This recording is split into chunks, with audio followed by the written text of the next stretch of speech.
This show is sponsored by BetterHelp. Have you been thinking about therapy? Have you been trying to get in to see a therapist? Have you found that a lot of therapists that you've been recommended to have either closed books or they've got a really long waiting list? Sometimes months. If you're lucky, it's a couple of weeks. Now, what if there was an alternative that gave you quicker access and at your convenience? So when starting to think about looking for a therapist, try BetterHelp. It's entirely online, designed to be convenient and flexible to your schedule needs. So just fill out the brief questionnaire and get matched with a registered therapist. You can also switch therapists at any time for no additional charge. So get moving with therapy and visit BetterHelp. BetterHelp.com/Gunter today will give you 10% off your first month. That's BetterHelp, HELP.com/Gunter, GUNTER. Listening to Inspire Change, a broadcast that strives to educate, motivate, and empower men to challenge traditions of masculinity. To guide us through the intricacies and intersections of emotions, relationships, and male identity is renowned psychologist, author, and speaker Gunter Swoboda. This is Inspire Change. Before I begin the actual podcast, I would like to respectfully acknowledge the Gadigal people of the Eora Nation, who are the traditional custodians of the land on which I work. I would also like to pay my respects to their elders past and present. Welcome everybody to another episode of Inspire Change with Gunter. I'm your host. And I'm here to challenge the status quo and to inspire some transformation. So we're on a topic that appears to be giving, and that is the issue of misogyny. Okay. Now, initially, I wasn't going to do this, but I got to the point where I thought there are so many comments about this particular event that I felt I couldn't let it go. So you're going to ask, well, what are you talking about? Well, what I'm talking about is the recent speech by Kansas City Chiefs kicker Harrison Butker at Benedictine College. And aside from my own observations in this, I want to introduce a guy who really surprised me in many respects, who I think deserves to really be listened to, a guy called Thor Bradley. And he appears to be a progressive voice in masculinity studies. So I want to look at some different opinions about these two guys and see how Thor's critique lines up with my view about making good men great and my model of masculinity. So let's start with an overview of Harrison Butker's speech. Now, he was talking at the Benedictine College addressing new graduates. And he made several controversial comments. Firstly, he criticised LGBTQ plus Pride Month, referring to it as the deadly sin sort of pride, and advocated for a God-centered pride instead. Now, given the fact that he is at a Benedictine college, a Catholic college, and he himself is a professed Catholic, you sort of go, well, maybe he's sort of in line with the general ethos. However, interestingly enough, it was the Benedictine nuns who eventually came out and seriously and severely distanced themselves from Butker. So let me give you just a snippet of Butker's speech to sort of give you a sense of his tone and content. So this is his soundbite. He says, "I think it is you, the women, who have had the most diabolical lies told to you. Some of you may go on to lead successful careers in the world, but I would venture to guess that the majority of you are most excited about your marriage and the children you will bring into this world. Okay. But from anything else, pretty 1950s. In fact, pretty previous millennia. So these remarks, along with his critiques of President Joe Biden's policies on abortion, IVF, and surrogacy, and his encouragement to men to be unapologetic in their masculinity, well, it just sparked a huge backlash. So some of you might be going, well, what's the problem? He's got a right to speak. He's got a right to hold his opinion. And I agree. I'm the first person to fundamentally support your freedom to say what it is that you think. However, that's not what he was doing. He was addressing a graduation class of many, many women as well as many, many men. So to segregate and divide that body through his opinion, I have a problem, ethical and moral issue with. So as I've gone through all the sort of various comments and feedback and so on about Butker's speech, I ran across a guy called Thor Bradley.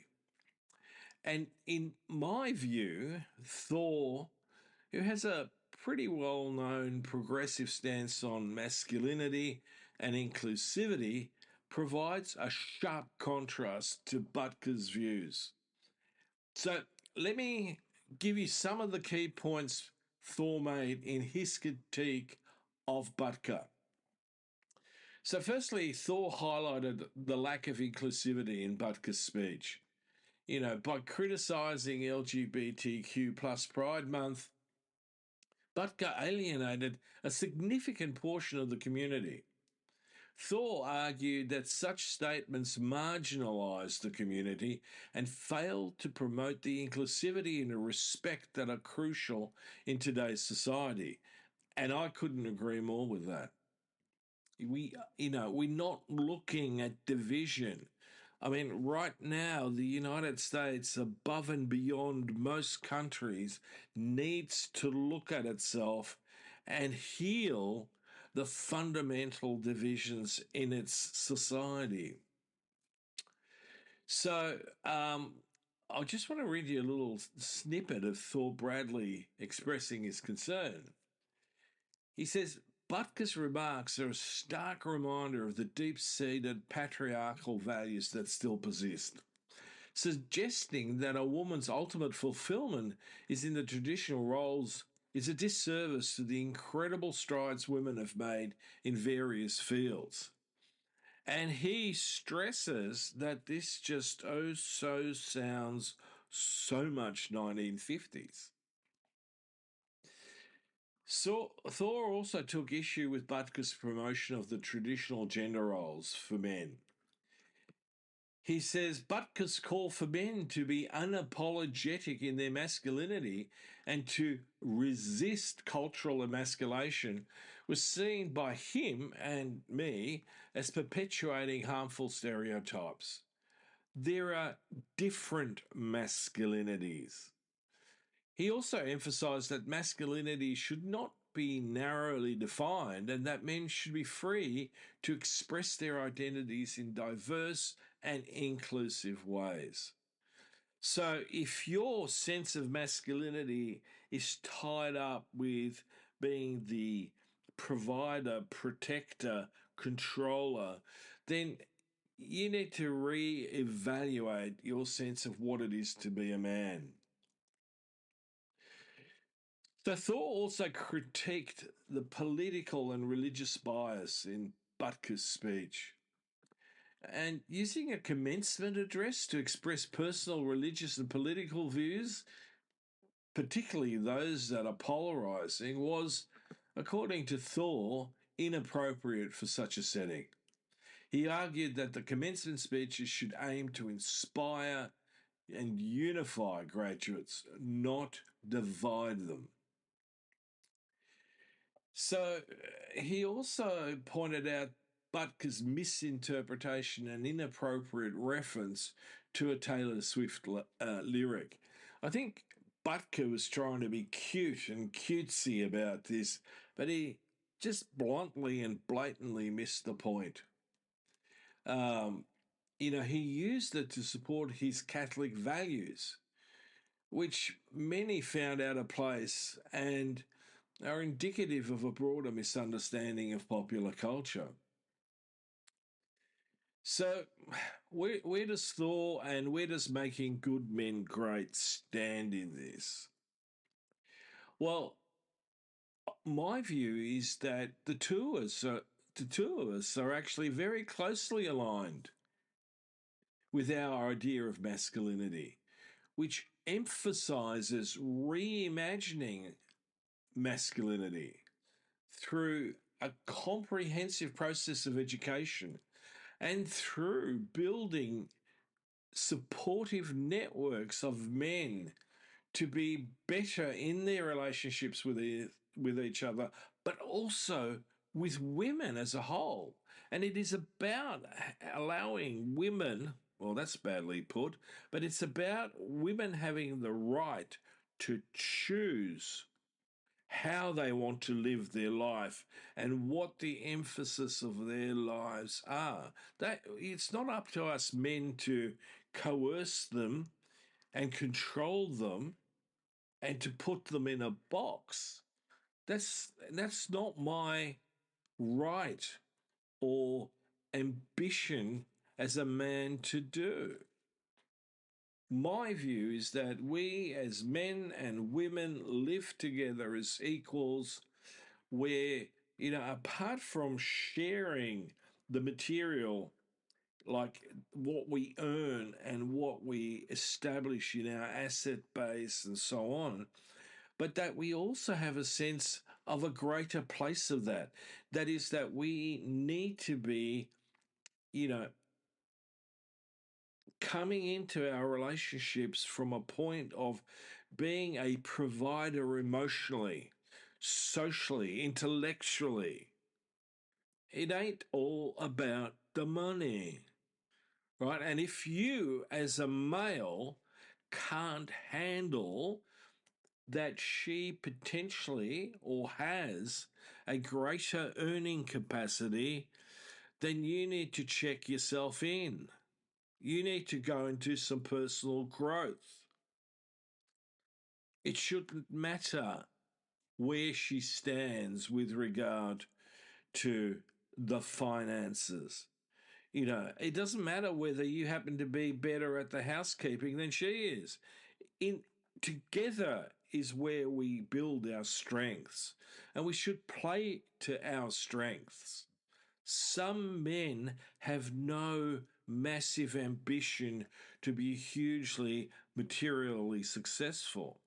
They like the capacity to have the choice to enliven and enrich their family's life through their contribution on the domestic front. And if she desires and has that ambition to lead in her profession or in the corporate life, then by all means, that is not just laudable, but it's her right to do. And I, as her partner, will back her 100% and not to try and stick her into some traditional, outdated, and toxic box. So, apart from the comprehensive education that our society actually needs to go through, which is one of the things that Harrison Butker demonstrated, is how behind the times and how locked into a stereotype he is, we need to free ourselves from restraining and constraining social expectations. because they have a very harmful effect on who we are as people. So finally, from my perspective and the Making Good Men Great model, it stresses the importance of building supportive networks that are inclusive, that give us all a chance to thrive, not just survive. And Thor's advocacy for inclusivity and respectful discourse fosters a supportive environment where men can explore and express their identities without fear of judgment or exclusion. Because the bottom line was Harrison's address was pretty judgy and it's pretty dated, even though the patriarchs, the traditionalists, the conservatives, and I should stress that what is now seen as conservative wasn't what conservatives saw when they spoke about conservatism. It wasn't about being regressive. Conservatism was fundamentally about conserving fiscal material assets more than being, a little loose with the change, which they, accuse the other political parties or other political ideologies of being. Okay. What we're seeing now under the supposed conservative umbrella is regressive and it's toxic and it's destructive. So, as I want to wrap up, it's clear that Butker's speech ignited an important discussion about the whole inclusivity, gender roles, and the responsibility public figures have in their messaging. I am still puzzled why, at a college level, we stick jocks up in front to tell us how to suck eggs. I'd rather, and this is nothing against the jocks, they work hard. They deserve success, but at the same time, some of them do not really respond well to a platform that addresses a different audience. I think there should be a balance. I have no hesitation listening to the jocks or highly successful sports people who have a well-rounded and extensive experience about, firstly, what it is to be human, and then secondly, how it is to achieve. I will spend a lot of time listening to people like, Arnold Schwarzenegger, for example, about his views, because he's not just been successful as a sports person, he is a successful human being, despite the fact that some people, keep bringing up his little the affair and all that sort of stuff. But I feel that this is a man who handled that error in his ways, in a way, with, some respect and some aplomb. And, we all deserve, especially if I'm coming from a Christian background, a sense of forgiveness. Now, as I've pointed out, fundamentally, I'm not a Christian, I'm secular, right? But I am a person who lives by a very strong moral code, strong values. And the values that are espoused by people like Butker are not mine. They're not many people's. And in a secular society, we need to respect that. So, Thor Bradley's critique really highlights the need for this whole discussion to have more of an inclusive platform and to be progressive. One of my fears is that certainly the United States is heading towards the Handmaid's Tale much quicker than I thought it would. The whole notion of a theocracy is literally simply around the corner. And then we have the Australian ex-Prime Minister Scott Morrison teaming up with someone like Donald Trump. Now, go figure. Again, I respect everyone's right to believe what they want, religiously, ideologically, and so on. But in a secular society, it has no place being put upon the rest of the population, upon the whole of the society. Our laws are secular, they're not religious. They have some connection with it, but that's an important differentiating point. So let me thank you for listening to this. I could go on for a lot longer and with a bit more of a rant, but I won't. I think this has already been a little bit. In the next podcast, I want to tie this thing with misogyny together because we're not finished with this. And this is, again, one of the things that, Harrison Butker's speech showed. People lauded him for having the guts to get up and espouse his conviction, but that's not what he did. He criticized women and he criticized men who chose a masculinity different than the traditional one. So, if you enjoyed today's episode, please subscribe, leave a review, share it with your friends. But please, let's continue to think critically about what happens up in the public sphere and how that affects our relationships with each other, how it affects my relationship with myself, and where it is that we want our society and culture to go. Because right here and now, we're going down, not up. We're playing to the lowest common denominators. We need to step it up.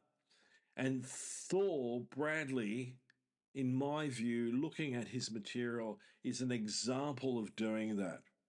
So thank you, Thor. And thank you to all you listeners. Until next time. This is me signing off. Love to hear from you. And if you're interested, please check out my work on www.gunterswoboda.com or www.goodmengreat.com. Thank you for listening to Inspire Change, a broadcast that strives to educate, motivate, and empower men to challenge traditions of masculinity. For more information on the Making Good Men Great movement, or for individual or group coaching sessions with Gunter, visit goodmengreat.com. For inquiries regarding broadcast topics or appearing on the show, email Miranda@noirtainment.com. That's Miranda at NOIRTAINMENT.com.